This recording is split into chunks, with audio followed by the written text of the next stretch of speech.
Questão do pagamento. Então, a empresa sofre a extorsão e ela está com sua operação parada.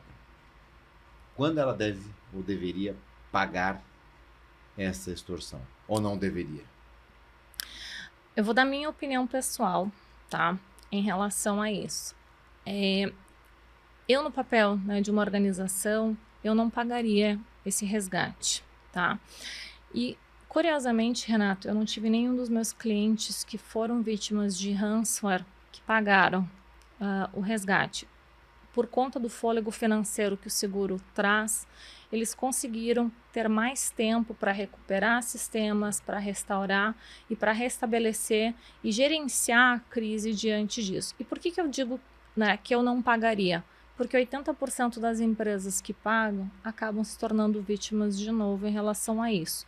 E ainda que você pague, você está negociando com o criminoso. Você não sabe se você vai receber os dados, você não sabe, né, se efetivamente ele vai agir, né, de índole coerente com aquilo que está sendo combinado.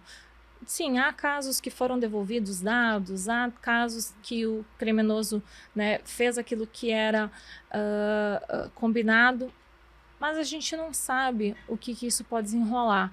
Então, se eu estivesse na cadeira de decisão hoje, e é muito fácil eu falar isso porque eu estou no local onde efetivamente eu não estou enfrentando as pressões de um board, ou já tenho, né, um pouco da experiência de ter vivenciado algumas crises, eu não pagaria. Mas eu entendo também aquele profissional, aquele CEO, né, ou aquela empresa que acaba cedendo às pressões.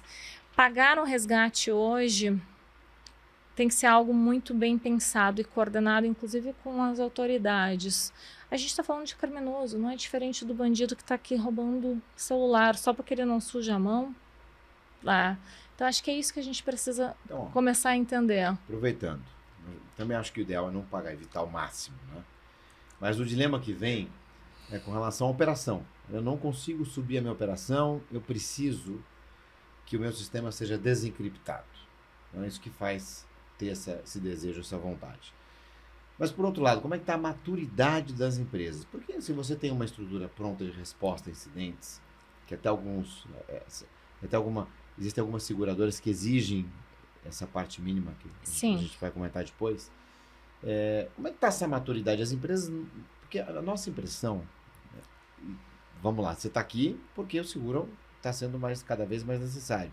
Uma parte do meu trabalho também envolve essa resposta. Então, está acontecendo mais os incidentes, as invasões, os ataques.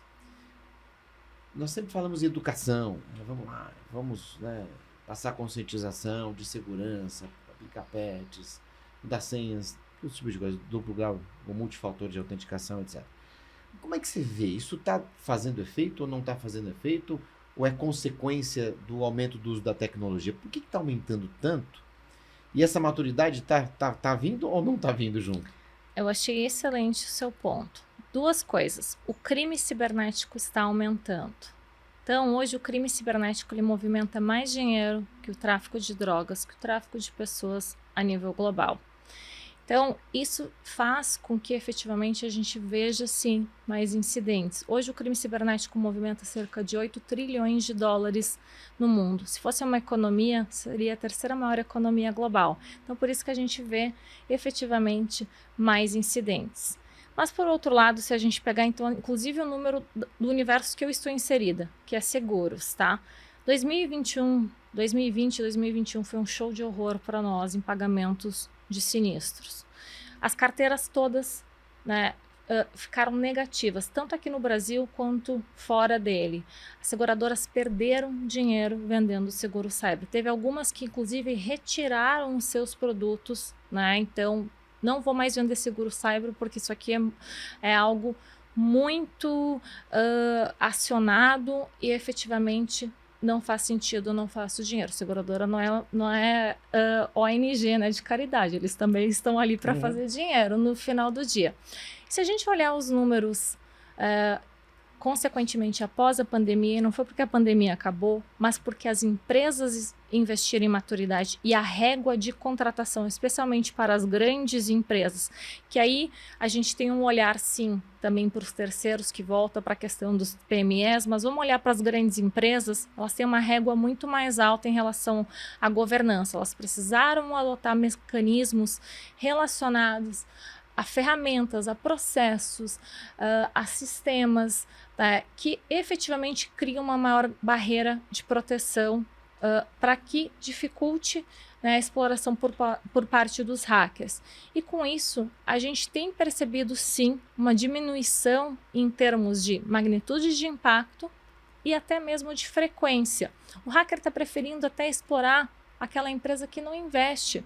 Eu sempre digo para as pessoas, né, numa selva, você não precisa correr mais que o leão. Você precisa correr mais que a pessoa, que o amiguinho que está do lado. Em cibersegurança é a mesma coisa.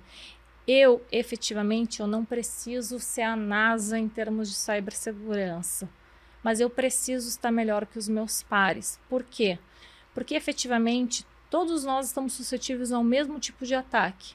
O hacker, ele vai explorar aquilo que está mais fácil de ele chegar naquele honeypot, naquele pote de mel, onde ele vai conseguir criptografar, ele vai conseguir chegar no resultado. A não ser que realmente a tua empresa seja o alvo específico. Hoje eu acordei e decidi atacar empresa X, que são mais raros, tá? Esses tipos de ataque, porque a maioria dos ataques hoje eles estão de forma automatizada, com IA, com sistemas, então todo mundo está sujeito ao mesmo tipo de incidente. E o que vai permear dentro do teu sistema são as proteções, os mecanismos que você colocou para dificultar, tá? Pensa como num condomínio ou uma casa de rua, dentro desse sentido. Então, para fazer um paralelo, mais fácil o ladrão entrar dentro do condomínio ou na casa de rua?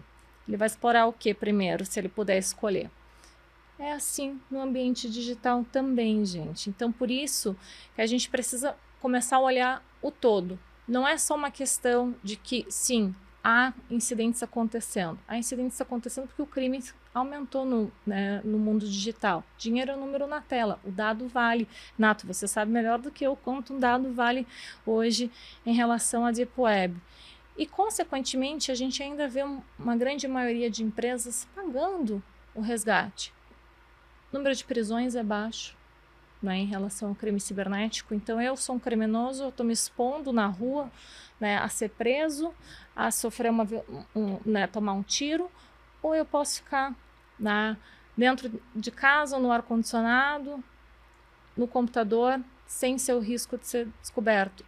E até ontem à noite, né, eu estava assistindo televisão e saiu no relatório do Fórum Econômico Mundial de Cyber, que foi publicado agora em janeiro de 25, há estruturas complexas em Niemeyer, por exemplo, que eles chamam de estados-nações de ataques cibernéticos. Envolve a questão de tráfico de pessoas e tudo mais, em que eles têm literalmente fábricas de ataques com pessoas por trás, em que estão lá justamente para fazer ataques voltados para diferentes lugares, né, que falam a língua local daquele país, para consequentemente fraudar e ter, né, a consequência financeira. E esse tipo de situação só tende a crescer com o aumento da capilaridade da IA.